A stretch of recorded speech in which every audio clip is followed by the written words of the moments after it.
I was born of Filipino immigrants who, my dad entered the U.S. Naval Academy, got into the Naval Academy, met my mother in the United States. She was an immigrant worker.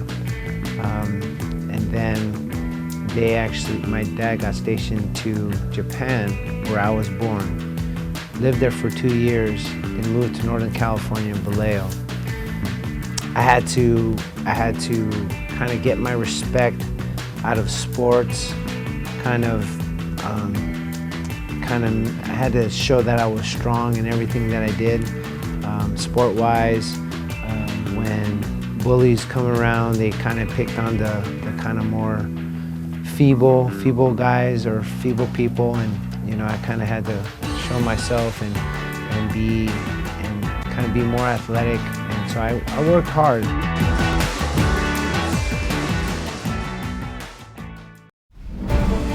Man, this is a great room today. That's what I'm talking about. Look at this room, man.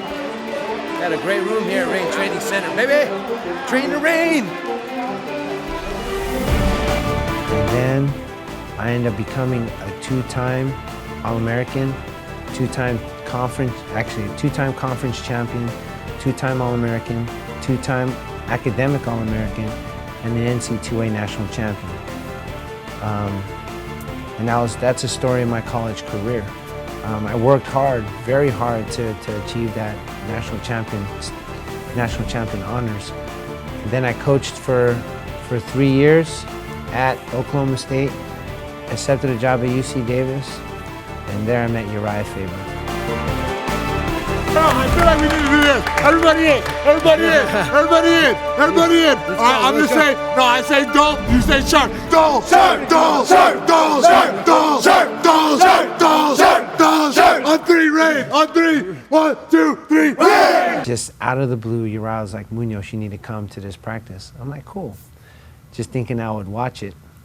So then Randy Couture needed a partner for sparring. And guess who sparred him for the very first time ever in my sparring career? Was this guy. So they basically said, Munoz, wrap your hands. You're getting ready to go with Randy Couture. I'm like, are you kidding me? So all I knew how to do was jab and shoot a double leg. That's all I knew how to do. And so getting in there, they're wrapping my hands. I'm like, dude, Uriah, I don't even know how to wrap my hands. I'm like, bro, I'm going with Randy right now? I'm like, dude, I'm so scared. I'm nervous. He's like, dude, you'll be fine. Just jab, double leg, and ground and pound. That's it. That's all you got to do. I was like, okay, man. So that's all I did. I was jabbing him, boom, boom, boom, shooting a double leg. I took him down. I was like, dude, this is easy.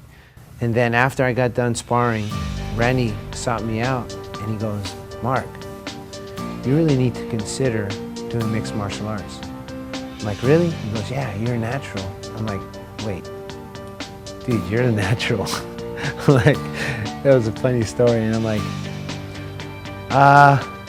all right, man, I think I can do this. So then I got into Muay Thai, I got into Jiu-Jitsu, and got my first fight in 2008. And then from there, I fought twice in the WC, and then I got called up with 5 fights on my career, called up to the UFC. And then I'm in the UFC, man, and my first fight was kind of rough. I ended up getting head kicked by Matt Hamill, but I learned a lot from that fight. And then ended up having a 3-fight winning streak. Lost to Yushin Okami in a close split decision, and then now I'm on a roll. I'm on a roll now, and I'm on again a 3-fight winning streak, going against Chris Leben, and I'm very excited for this fight because I worked my way up to where I wanted to be, and I'm very excited to be at this point in my life. Now I'm fighting Chris Leben, November 5th, in Birmingham, England, UFC 138 as the main event, and now we're the first 5-round non-title main event fight. It's awesome. I paid my dues. I made my way. I've done everything I could to get to this point. And now I'm working really hard to become a UFC world champion, and that's where I want to be. Ah!